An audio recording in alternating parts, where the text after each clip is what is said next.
My name is Kate or Kapoy Kid at pinanood ko yung buong 158 episodes ng Mara Clara in just 5 days. Anyway, ito yung buong summary niya. The story of Mara Clara starts sa pamilya ng mga psychopaths. Oh, sorry, napangunahan ko na agad. Ang pamilyang mga David na si Gary, Aling Lupe, Carlo, and Hi, how are you? Unnamed father na nakatira sa squatters area. Abusado si unnamed father kay Aling Lupe at hindi na kinayanan ni Gary kaya sinaksak ng bote at minortal combat finish ni Aling Lupe. Ito yung naging rason kung bakit close si Gary at Aling Lupe. Si Carlo naman natutulog nung nangyayari yun. Congratulations, Carlo! Nominated yung pamilya mo for being the worst family in the Philippines. A few years later, si Aling Lupe ay naging gambling addict na may problema sa puso. Si Carlo naging janitor sa ospital at si Gary ay naging drug dealer na may anger issues na psychopath. But before he was a drug dealer, Gary met Elvira and she has the 3 M's. Matalino, mayaman, at maganda. He's obsessed kay Elvira, kaso walking red flag si Gary. Ikaw ba naman itanong magpakasal sila nung college pa lang sila? So, ayun, natakot na nag-abroad si Elvira dahil doon. Sobrang heartbroken ni Gary, pero yung namasukan sa bahay ni Elvira na si Susan may I can fix him mentality. Okay, sobrang frustrated ako na ganyan siya kasi hindi naman tinatago ni Gary na mahal pa rin niya si Elvira and how unstable of a man he is. So, I don't know, like, Susan is like, ano ba nakikita mo kay Gary, be? A few years later, bumalik si Elvira sa Amerika and Gary drops Susan immediately. Luggage lang, pero ni-reject ni Elvira kasi engaged na siya kay amante. Nung nalaman to ni Gary, he abuses Susan. Like, what is wrong with you, man? Nakipag-tag team pa si Aling Lupe kasi nang dahil sa kanya, hindi sila mayaman ngayon. 1995 ang pinaka-importanting years sa storya, yung origin. Nabuntis si Susan at si Elvira, nanganak sila ng sabay and even in the same hospital, si Mara at si Clara. Meanwhile, Gary's drug dealing job has been compromised. Habang hinahabol siya ng police, he finds out na nasa same hospital yung ex niya, sneaks in her room, and just stares at her sleeping body para lang i-flashback lahat ng in-explain ko sa'yo. Yeah, he's a weirdo like that. Gary had thought of a great plan of kidnapping Elvira's kid as a revenge and asked Carlo to help kasi he's the janitor. So Gary gaslits Carlo in doing so, and it worked. But instead of kidnapping, he panics and switcheroos the babies instead. What a great plan. Eventually, nahuli na si Gary and napunta siya sa presinto. He's still happy kasi pinakomplicate niya yung mga buhay ng mga Del Valle. I don't think you know this, Gary, but you also just complicated your own life. So, di ko gets yung logic mo, pre. At hindi talaga nagustuhan ni Carlo yung ginawa niya at pinangako niya na proprotektahan niya yung anak ni Elvira sa pamamahay nila. And he writes his diary about his feelings. So, yung anak ni Gary ngayon nasa mga Del Valles, si Clara. She's a spoiled brat with a crappy attitude. Kung si Elvira may 3 M's, si Clara may 3 G's. Gaslit, gatekeep, and Gary's daughter. Hindi kasi nakakatulong na konsentidor si Elvira. Like for example, nililibre ni Elvira ng dolls kasi nagtatantrum siya. O kaya, ang iniisip ko nga, bigyan natin siya ng sarili niyang kotse. Kotse? Girl, kapag ako nagtatantrum sa parents ko, matatanggap ko lang palo sa puwet.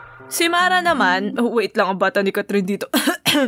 Si Mara naman mabait. Sa sobrang bait, inaabuso yung kabaitan niya. Pati ako, naiinis. Ang gusto ni Mara ay makapiling lang si Gary dahil hindi niya nakikilala yung tatay niya. Pero sinasabi ko na sa'yo, Mara, ikabubuti lang na nakakulong si Gary at si Carlo na lang yung tatay mo. Yung kaibigan ni Susan nag-insist na mag-aral ng private school si Mara at kumuha ng scholarship. At nakuha to ni Mara. Doon na-meet ni Clara and Elvira si Mara for the first time. As a reward ni Mara na nakapasa siya sa private school, binigyan ni Susan ng pera si Mara para bumili ng bagong school shoes sa mall. Doon na-meet ni Mara si Christian, which is childhood friend and crush ni Clara. Popular guy, basketball player, yada yada Clara, yung most likely na love triangle sa show. Basta gets yun na yun. Meanwhile, yung problem ni Clara is walang time yung parents niya kasi busy sila maging successful and earning millions of pesos to secure her future. So, it seems na absent yung parents niya pero sinusubukan naman ni Elvira at Amante na kumain ng breakfast together o kaya manood ng movie tuwing gabi as a family or mag-isip ng plans para magbakasyon. So, di ko gets bakit feeling ulila siya and nire-reassure naman siya ng parents niya. Rather than loving parents, sobrang laki ng freedom ni Clara. She gets away with bullying with her bully squad. She literally bullies everybody. Like, even the maid. Why? May decathlon na mangyayari and pinili si Mara at si Clara kasi sila yung brightest students. Ayaw to ni Clara nung una kasi akala niya na nagsusocial climb si Mara but eventually softens up. Naging good friends sila and they won the competition. Dito na nag-solidify lalo yung pamilya ng mga David at Del Valle. Ayaw to ni Carlo, so he writes again in his diary. Meanwhile, after 15 years, nakalaya na si Gary, the psychopath. No! He also made a bestie. Narealize na din ni Amante at Elvira na nagiging masyadong busy sila para kay Clara. I still don't see why this is a big problem exactly. Alam naman ni Clara na ginagawa nila to para sa kinabukasan niya. Anyway, kamusta naman kaya yung I can fix him mentality ni Susan?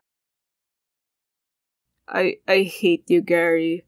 Now that Gary the woman abuser is out of the prison, ini-insist nila Carlo at Susan na kumuha ng trabaho as a janitor sa ospital at sabi ni Gary, you know what? I'll just do crime instead. Kaya nag-work siya sa bestie niya na si Loverboy, yes, that's the name of the guy, and si Lenita sa gambling crime business syndicate niya. While this new job happens, Gary starts picking Mara from school just to see Clara. In-invite ni Gary si Clara na kumain and the favoritism couldn't be more obvious.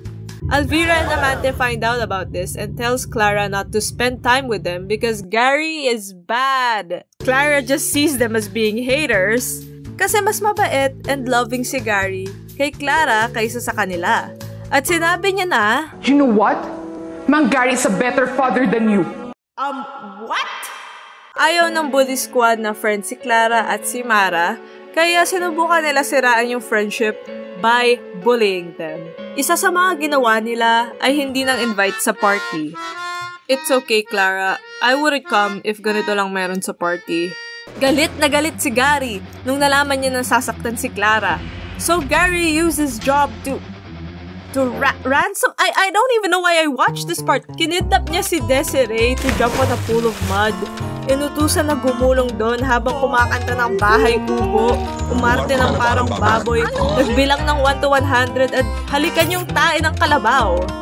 What the Hey, I've been working for so long with this video project thing. Like, the effort and research that it took, ang tagal, and part 2 of this will be very long as well. So just a quick reminder lang na if you haven't subscribed yet, you can click it down below. It helps support the channel, and it only takes a few seconds. Okay lang, let's continue. Kailangan ng business partner ni Amante para umasenso lalo yung negosyo niya. And it just so happens that his ex is coincidentally there, Cristina Bores. She's a snake and obsessive to win Amante back. Clara doesn't like them working, understandably so. Speaking of work, nalaman ni Susan na sketchy yung trabaho ni Gary sa bestie niya. So sinumbong ni Carlo sa police yung illegal gambling at unemployed na naman siya. Ba't mo naman kasi gagamitin yung trabaho mo para ipahalik si Desiree ng tae ng kalabaw? Ayaw ni Mara na naghihiganti si Clara sa bully squad and this causes tension. Lumaki lalo yung tension nung batch presidency elections is happening. People love Mara more than Clara. Even if sinabi ni Mara magpupull out siya ng elections, Clara be like, no, I can be the bigger person. Clara tries all her means to cheat, pero nanalo pa rin si Mara.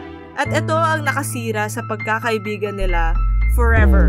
Because Clara is the sorest loser ever. Sinapuso niya ng sobra-sobra yung pagkatalo kasi ramdam na ni Clara na kinukuha na ni Mara lahat sa kanya. Her being smarter, her being more popular, her being the batch president, at least andyan pa si Christian Clara. For now. Umiyak si Clara at sinumbong niya kay Gary. Sobrang protective ni Gary kay Clara, kaya pinahiya niya at binugbog niya si Mara to the point na na-hospital siya sa daming blood loss. Finally, galit na si Susan. Dumating yung DSWD at nagsinungaling si Mara na hindi daw siya binugbog ni Gary kasi mahal na mahal pa rin daw niya yung tatay niya. Gusto mo Mara mabugbog ulit? Pero natuto na si Susan, kaya bubukod na sila. Alvira felt bad about what happened, kaya siya yung nagbayad ng hospital bills at pinatira muna sila sa mansyon. Ayaw na ayaw to ni Clara. Iniisip na niya na ninanakawan na ni Mara lahat, pati parents niya aagawin na. So she did so much bullying. Episode 30 to 65, guys. Puro pang bubuli lang. Ito lang naman yung konting examples na ginawa niya. Sinaraan niya si Mara sa alcoholic mom ni Christian at binugbog siya, sinabanuta sa school, tinawagang ingrata at social crimer, ninakaw sa yung outreach program materials nila Mara, spilled drink kay Mara sa cafeteria, siniraan sa buong school, na may skandalo si Christian si Mara, dipit sabay ni Clara si Mara sa driver, binato yung notes ni Mara sa basurahan, iniwan si Mara sa bangin sa father-daughter cup, sinira yung MacBook na binigay nila Amante at Alvira para kay Mara, shoved shrimp on Mara's face kasi alam niya na allergic siya, insulted Mara, tinawagan na pulubi, siniraan si Mara sa client ni Alvira para hindi maging image model, nilak si Mara sa banyo para hindi makasama sa magazine shoot, pinupitan yung stuff toy na binigay ni Christian sa kanya, buntitan na gupitan yung regalo ni Mara para kay Susan, pinansya yung likod ni Mara, hinulog sa swimming pool nila, spilled orange juice sa notes ni Mara, pinahiya yung nanay ni Mara na mag-speech sa school, pinakuha yung answer key sa long test, tapos pinagbigtala na cheater si Mara, trinay niya ipa-expel si Mara sa school. Yung bestie ni Gary nalaman na nagsumbong si Carlos sa mga pulis at inutusan na ipamatay siya. Nalaman to ni Gary at tumakas sila, pero nagigilty si Carlo kasi hindi pa rin niya nasasabi yung totoo. Hindi nasabi ni Carlo yung katotohanan pero at least andyan yung diary, and Gary swears revenge. So, pinatay nila si Loverboy kasi nababaliw na si Gary na namatay yung kapatid niya and accidentally tells Clara na siya yung tunay na anak niya. Hindi to matanggap ni Clara, kaya na-paranoid siya. Para mawalan yung kaba niya, nagpa-DNA test siya para sure. There's no way that Mang Gary is my real dad. Ayaw to matanggap ni Clara kasi matapobre siya. So, nagmakaawa siya sa parents niya na mag-abroad sila. Pero nabasa na sa wakas ni Aling Lupe yung diary at di mapakaling gustong makapiling si Clara. Ayaw to ni Clara at naaksidente siya dahil sa pagiging obsessive ni Aling Lupe. Oh, at saka andyan si Mara. So, na-hospital si Clara at habang nangyayari yon, sa sobrang galit ni Alvira na na-confine si Clara ay pinakulong si Mara. Dahil nga nandun siya. Hindi makapag-donate sila Alvira at Amante ng dugo kay Clara at nagtataka sila bakit. Bakit? Nabasa na din ni Susan yung diary at nahanap na ni Amante yung DNA test ni Clara, and after 72 episodes, finally, nalaman na nila Amante at Alvira na ang totoong anak nila ay si Mara. Woo! May 85 episodes pa tayo dito, guys!